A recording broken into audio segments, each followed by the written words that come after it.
idea of panettone has been around since the ancient Roman times, when cakes were actually leavened naturally with things like yeast and sweetened with honey. The origins of panettone go back to the 15th century, when the Duke of Milan hosted an extravagant Christmas banquet.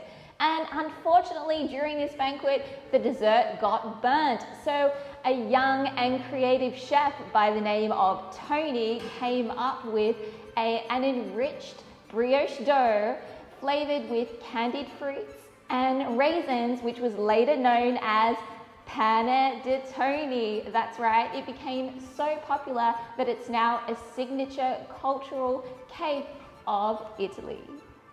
I like to do is start getting all my wet ingredients into my bowl. Now I have my vegan egg replacer here. Just give it a good stir, make sure that everything is well combined.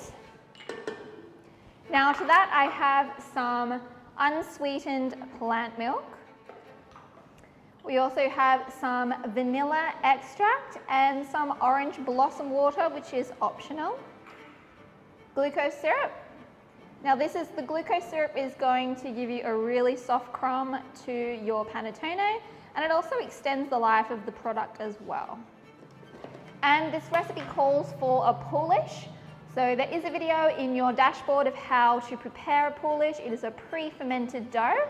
It's going to add a lot of flavour to our panettone and again extend the life as well. Okay. Now we're going to add our yeast, so you can add your dry yeast or fresh yeast. I'm using fresh yeast today. Okay, now we're going to start adding our dry ingredients. We have some white caster sugar. It's just a soft, strong flour. If you can't get soft, strong flour, just use a bread flour or strong flour. Because we are making this dough into a chocolate version, we have replaced 5% of our total flour weight with some cocoa powder.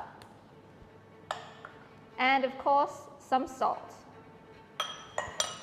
Now we're going to add the zest of one orange, or you could also use a lemon or any type of citrus fruit that you like. And last but not least, we have some softened margarine that you can also add. If you'd like your brioche to have an authentic buttery flavour, you can also add some butter aroma at this stage. Now we're going to use our hook attachment and get this onto our mixer and start mixing on a low speed until everything just starts to come together into a dough. So our chocolate panettone brioche dough has been mixing for a few minutes, so everything is starting to come together. Now I'm going to actually switch my hook now to the paddle attachment, because as you can see, this dough is actually quite wet. It's a lot more wet than our traditional brioche dough.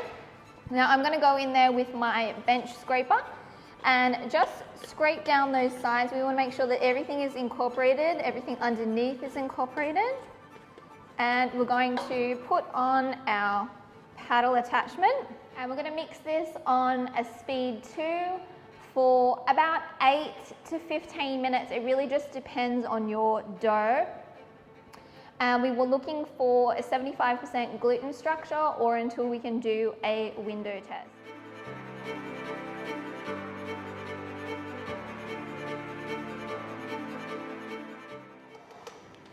Okay, so we've had our dough mixing.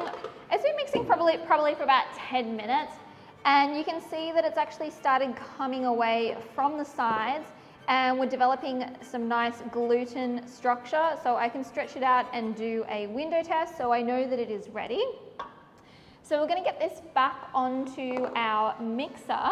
I'm going to slowly start adding our second measurement of our vegan butter or our margarine, and it's a little bit more for this panettone recipe. So we're going to turn this on to a low speed, and about a tablespoon at a time we're going to add it to our dough and slowly start emulsifying into our main dough. So you may need to scrape down from time to time off your paddle attachment, but just slowly keep on incorporating your vegan butter.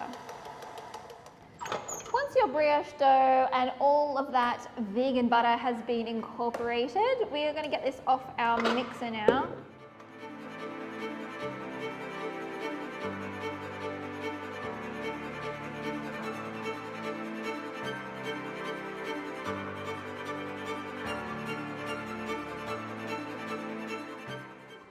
Once your dough's in your container, we're just going to do a few coil turns. So you just pick up the dough from the center underneath.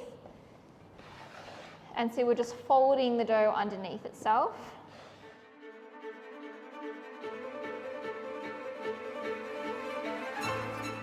Okay, so once you've done a few of those coil folds, we're just going to put the lid on. And this is going to go straight into the refrigerator. What it's going to do is help to develop flavor. It's going to make your brioche last a lot longer as well.